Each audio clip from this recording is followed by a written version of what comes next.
Would you please state your name and occupation, then state your question? I'm Sakina D'Souza, and I'm a Catholic. I believe Brother Yusuf was a Catholic before. I would like to ask him a simple question. He was brought up like a Catholic, but what made him change? Doesn't he believe that the Messiah is true, or did he ever feel that the religion, Catholic religion, has not brought up any Messiah and the Bible is false? I would like to just know what that means, because he said he was a Catholic before and now he has become a Muslim. What made you change? What was that storyline before? Doesn't he believe that there is a Messiah, or the Messiah had come, saved us, died on the cross? Thank you very much for a good question. I hate to disappoint you, but I wasn't a Catholic. But I was with a Catholic priest the night that he accepted Islam. And I asked him these questions you asked me. Because after all, I was still a Christian, a preacher in Christianity, and I wanted to know why my best friend, a Catholic priest, had converted. That's a pretty weird thing. A Catholic priest is not like a regular preacher in the Protestant religion. A Catholic priest has given up everything. He's given up his life to be a Catholic priest. When he enters into this realm, he's basically given away everything. He can't have a wife, he can't have children, obviously no grandchildren. He has no home, he just lives in a rectory or wherever they give him a place to stay. And he's sent wherever they tell him to go, do whatever he's told to do, and that's it. And he cannot disobey the Pope, otherwise they can kick him out of the religion, and if they do, he's excommunicated and he goes to hell forever. So how would a person like this want to become one of those Muslim terrorists? That's what I wanted to know. He explained in a very few beautiful words something that I came to learn for myself. He said that he was sincerely in the Catholic religion because he believed in God, that he had studied, his degree was in theology, and a part of the teaching that they as priests have is to study Islam. Every priest is forced to study Islam. Now, you may not know that, but you can ask your priest and he'll confirm it. And when you study Islam, even when Islam is taught to you by somebody who hates Islam, as long as they don't corrupt it too far, you can still see the truth in Islam. A classical example happened to me just recently when I was in Saudi Arabia. A friend of mine, very old copy of one of the first Qurans ever translated to English by George Sale.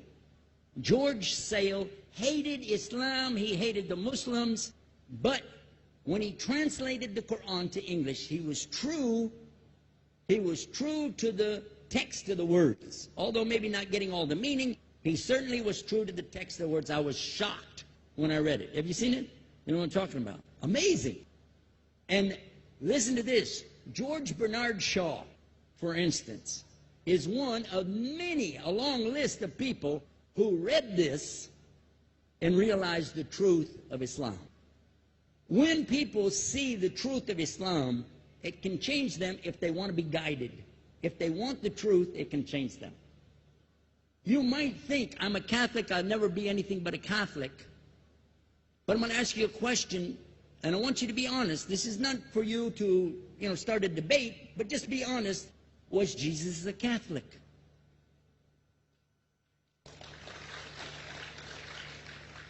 And it's not open to debate, so there's no point in opening that up, because you know and I know he wasn't. The Catholic Church was in business about 300 years before Jesus was born. It's on their website. Don't go like this. It's on their website. That's where I took it from. The Catholic Church was really started in Rome by Alexander the Great. Do you know what the word Catholic means?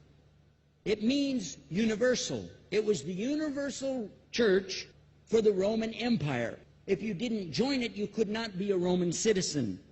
And it was opposed to the teachings of Judaism and opposed to the teachings of the early Christians for more than 200 and some years. And they were diametrically opposed to each other to the extent that it was the Romans killing the early Christians. Now, if you understand that, and you go to their website and read, they didn't even take over Christianity until the year 325 AD. And when they did, they changed a lot of things. Again, referring to their own website. But if you want to check it in Britannica or Americana or grow your encyclopedias, go ahead and read about the Catholic Church. When, in August of 325 AD, at the Nicaea Council, they took over, first thing they said was, let's change the date of the birth of Jesus to be the same date as that of Mithras, which was the god, one of the gods worshipped there, and also the sun god's birthday was the same day, December the 25th, believing it to be the shortest day of the year. And Constantine was a sun worshiper of Sol Invictus. Go to the website, read it for yourself. There are a lot of points, but not the least of which, even today, if you go in any Catholic church, and I have, you'll see so many portraits and statues and idols and images throughout the whole place, that for the one who's never experienced that, for a Muslim who knows about these images, he'll be like, whoa, a'udhu billah. Whoa, what's this? The first time I walked in a Catholic church, I was about 10 years old. I was shocked.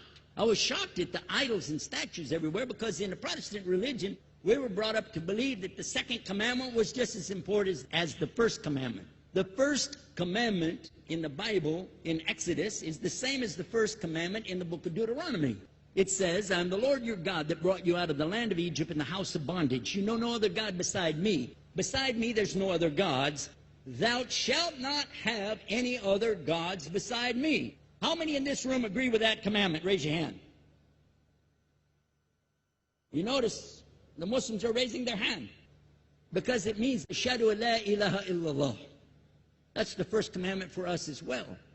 The second commandment you have clearly says, thou shalt not make any idol, any graven image of anything that creeps upon the earth, swims in the sea beneath, or flies in the air above. And I was sitting in a church one time, sitting there in the morning service, watching, the preacher talk, and, they go on and on and on, and sometimes you lose your train of thought. I was looking. Whoa! On the front of the podium, there was a fish. A fish. For the symbol, make you fishers of men. They had a fish. I said, whoa. Then I looked up above his head at the big stained glass window, and it had a dove, and he had the olive branch in his mouth. The dove is flying, the bird, I said, whoa. And then I look over here, and there's a cross with a man hanging on it. I said, wow, they didn't miss a single one. They got them all.